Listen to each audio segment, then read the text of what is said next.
As my grandmother said when she was crowned, coronations are a declaration of our hopes for the future. And I know she's up there, fondly keeping an eye on us, and she'll be a very proud mother. Let me ask you something. When was the last time you watched someone prepare for something, quietly, methodically, without making a single announcement, and thought to yourself, this person already has it? The title hasn't transferred. The ceremony hasn't happened.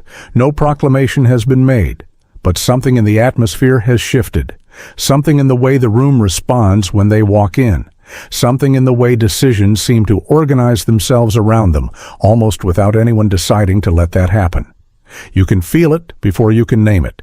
And the people inside the room feel it most of all. That is exactly what appears to be happening inside one of the most watched institutions on the planet right now. Inside a family that is governed by tradition for centuries. Inside a hierarchy built on patience, protocol, and the long, unbroken rhythm of succession.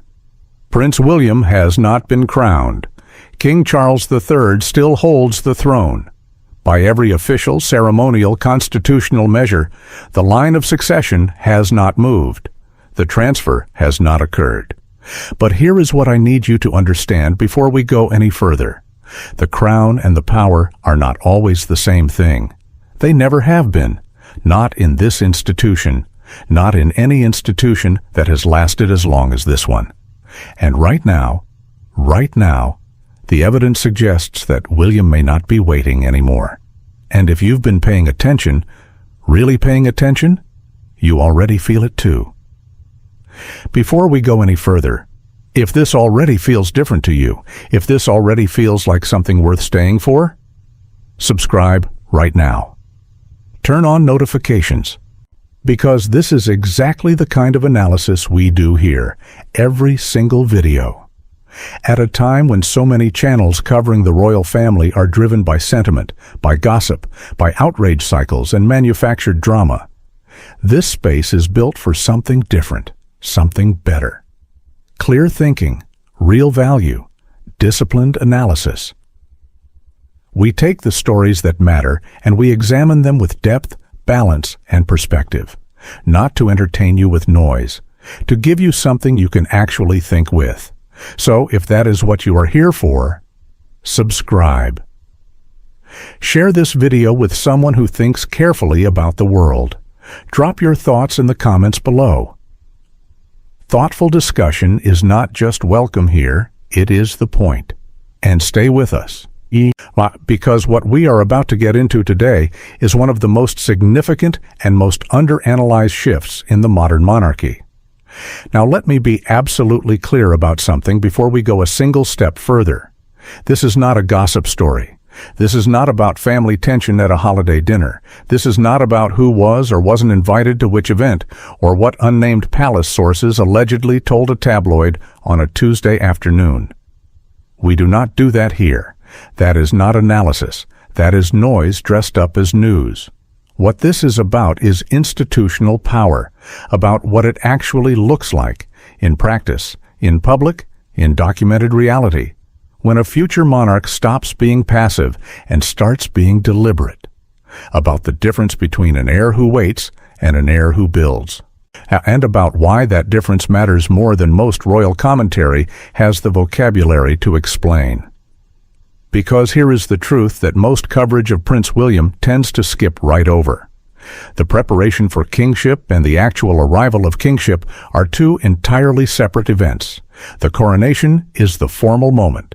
But the real work, the relationship building, the institutional credibility, the financial independence, the platform building, the positioning, all of that happens before the crown. And it has to. Because by the time the crown arrives, it is already too late to start. The monarchs who have struggled, and there have been several in living memory, have tended to be the ones who waited for the role to define them, rather than defining the role before it arrived. All what the signals around William suggest is that he has understood this, clearly, early, and he is acting on it, right now, while the world is mostly looking elsewhere. All right, let's get into it, because I want to show you the facts first, not my interpretation, not speculation. the documented, verifiable, publicly available record. And then I want you to tell me whether this looks like a man who is simply waiting for his turn. First, the Duchy of Cornwall. In 2023, Prince William formally assumed control of one of the most financially significant private estates in the United Kingdom. The Duchy of Cornwall is not a symbolic inheritance. It is a working institution, a portfolio of land, properties, and commercial interests that generates tens of millions of pounds annually. That revenue funds his household, his staff, his operations, his initiatives, his capacity to act. Do you understand what financial independence means inside the architecture of the British monarchy? It means you are not waiting for anyone's permission. It means you are not dependent on the goodwill of the institution you will one day lead. It means you have the structural capacity to build, on your terms, at your pace, in your direction.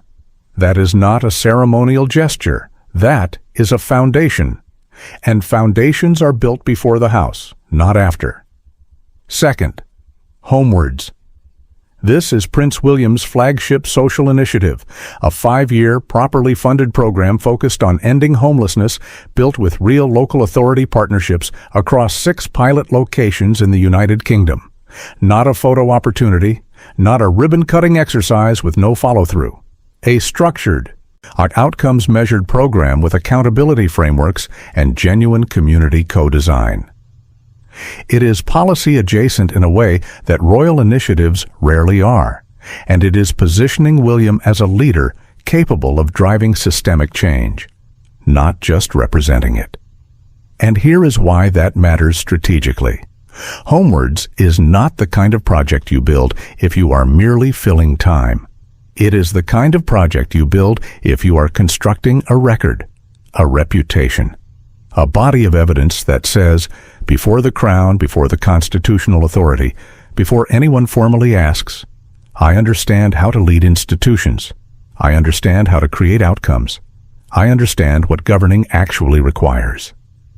Third, Earthshot, the environmental prize platform that William co-founded, has now been held in Boston, Singapore, Cape Town. It is not a UK initiative with an international press release. It is a genuinely global platform, bringing together investors, scientists, policymakers, and innovators across continents.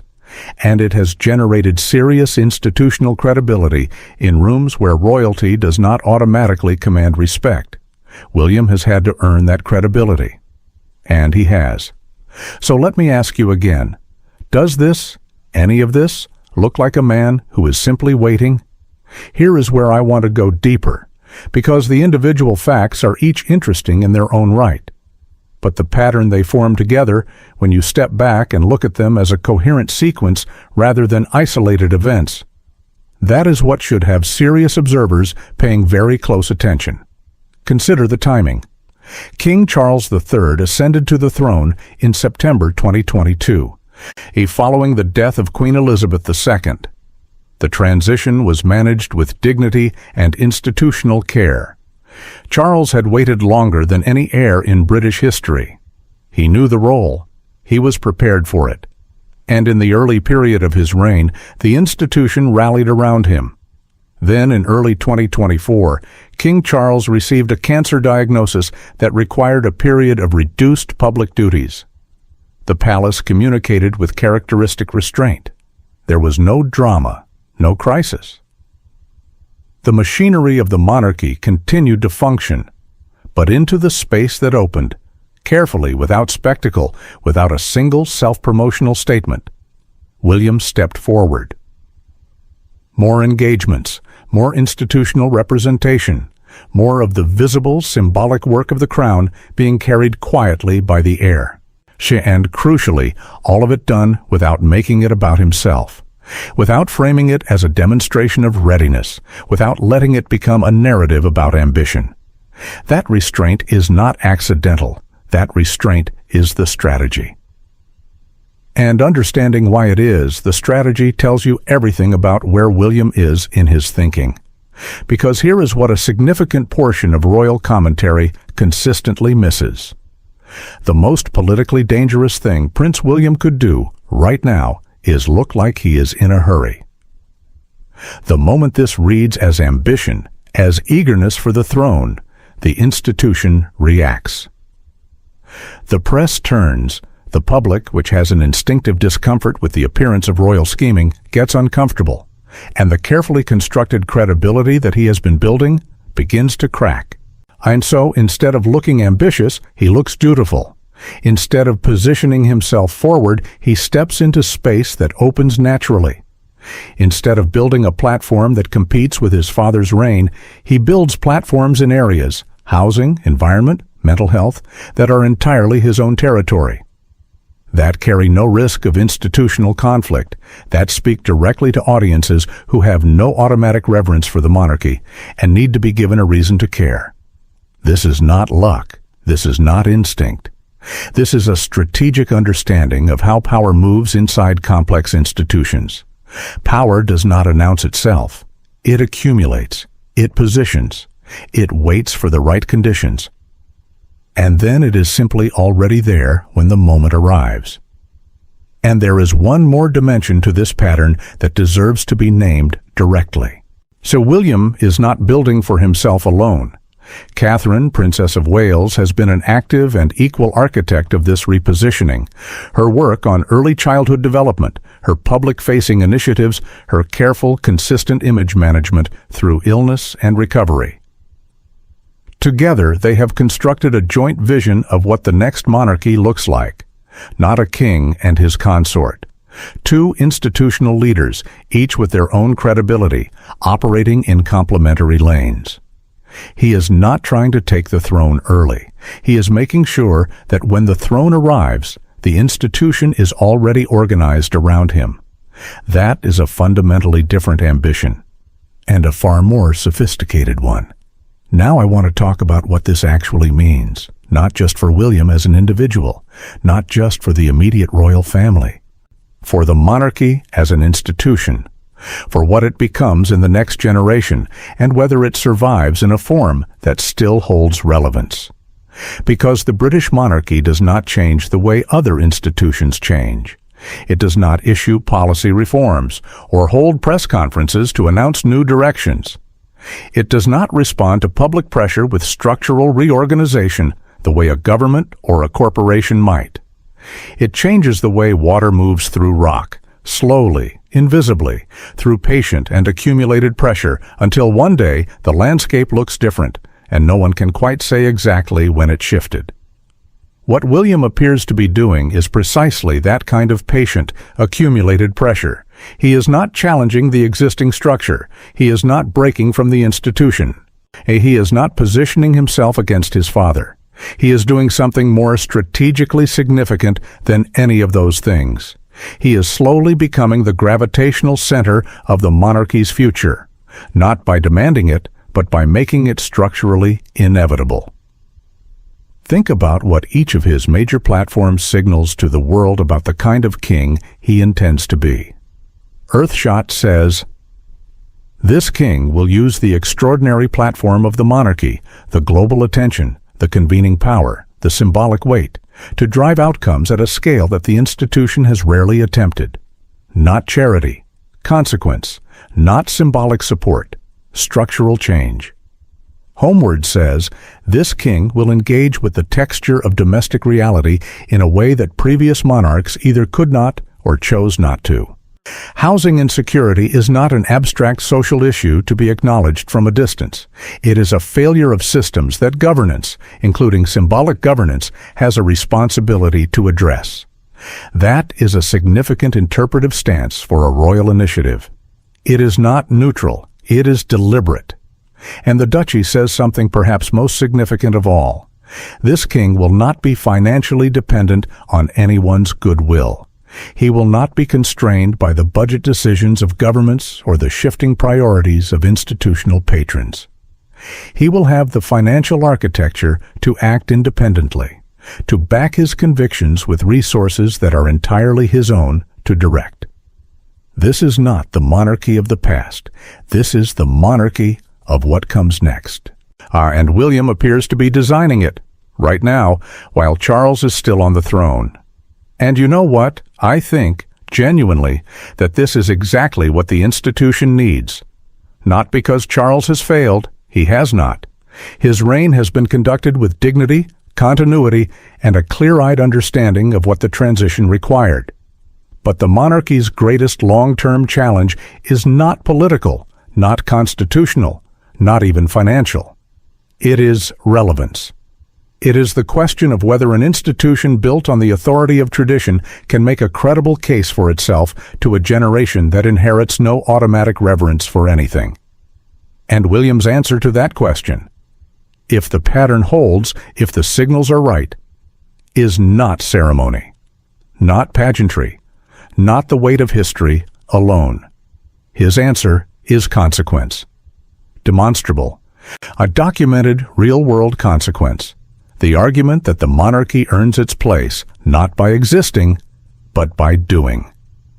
Now let us think for a moment about what all of this looks like from inside the institution itself. Because the monarchy is not simply a family. It is an organization with staff, advisors, patronages, military relationships, government interactions, and a press operation that manages one of the most scrutinized public profiles in the world. And inside that organization, perception is not a secondary concern. It is the primary one. What the people inside that institution are watching, what the advisors, the household staff, the patronage networks, the senior officials who work across the royal household are collectively registering, is a Prince of Wales who is increasingly ready. Not ready in the sense of eager, ready in the sense of capable, credible, structured, serious. There is a particular kind of institutional confidence that comes from watching someone build consistently over time, not from watching them perform readiness, from watching them actually demonstrate it through the quality of their decisions, the durability of their initiatives, the stability of their judgment under public pressure. William has had moments of genuine public pressure in recent years. The scrutiny around his family, the health challenges, the relentless media attention. And what the institutional observers appear to be registering is not someone who fractures under that pressure, but someone who absorbs it, manages it, and continues to build regardless. That is what institutional trust looks like when it is actually being earned, or rather than simply inherited. And that distinction between earned trust and inherited trust may be the most important shift in the modern monarchy that nobody is talking about directly. Because inherited trust can be lost. It has been lost before, within living memory, by members of this very family. Earned trust is different. Earned trust is structural. It is built into the organization's memory, into its relationships, into the way the people inside the institution orient themselves when they need to know who to look to. And by every observable signal, that orientation is already beginning to shift. There is one more lens through which this story deserves to be examined, and it is the one that makes it feel genuinely significant rather than merely interesting.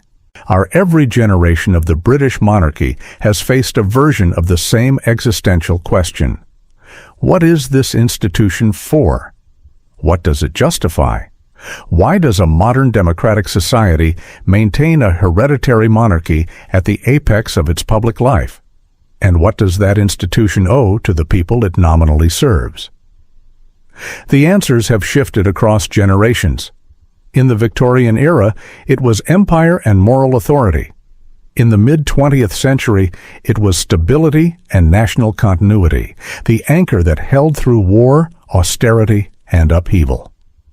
In the Elizabeth II era, it was consistency itself, the 60-year constancy of a single figure who became a symbol of unbroken national identity. Each answer was shaped by the monarch who provided it. Each answer was, in some sense, a personal argument, made through behavior, through choices, through the accumulated evidence of a reign. William appears to be forming his answer now, before the reign formally begins. And his answer, at least in outline, appears to be this. The monarchy justifies itself through impact. through the intelligent, sustained, credible application of its extraordinary platform toward outcomes that matter. Not a monarchy that exists above society, observing from a careful distance. A monarchy that is embedded in it, engaged, accountable, and willing to be judged by what it actually produces. That is a significant philosophical departure, and it is being made quietly, incrementally, through the accumulation of projects and positions that are easy to dismiss individually, but unmistakable when you see them together. So here is where we land. Prince William has not been crowned, and he holds no formal executive authority over the institution his father currently leads. The succession has not occurred. The constitutional reality has not changed. And yet, the Duchy of Cornwall is his. The global environmental platform is his. The homelessness initiative, with its local partnerships and its outcomes framework and its 5-year accountability structure, is his. The institutional credibility, built engagement by engagement, initiative by initiative, year by year, is his. The household is organized. The financial independence is established. The strategy, if you are actually looking at it with clear eyes, is visible. This is what power looks like before the title catches up with it. This is what preparation looks like when it is carried out with discipline and intelligence rather than noise and ego. This is what it looks like when a future king decides, consciously, deliberately, strategically, that the monarchy's survival is too important to leave to chance, too important to wait for. And what I find genuinely remarkable, and I mean this without qualification, is how rarely this gets the serious analytical attention it deserves. The commentary around William tends to oscillate between uncritical admiration and tabloid-level speculation. Neither framework is capable of seeing what is actually happening, because what is actually happening is not spectacular. It is not dramatic in the obvious sense. It does not generate headlines. What is actually happening is the slow, deliberate, patient construction of a future monarchy. By a man who understands, with a clarity that history suggests is rarer than it should be, that institutions do not survive by tradition alone. They survive by continuously re-earning their relevance. By producing people who can make the argument in real time that the institution deserves to continue. William appears to be making that argument, not in speeches, not in interviews, in the architecture of what he is quietly building, before the crown, before the ceremony, before anyone formally asks him to begin. And perhaps the most significant thing of all is this. By the time the crown formally changes hands, by the time the ceremony happens and the world watches and the institution marks the transition, much of the real work will already be done. The crown will not create the king. The king will already have been created. Power before the crown.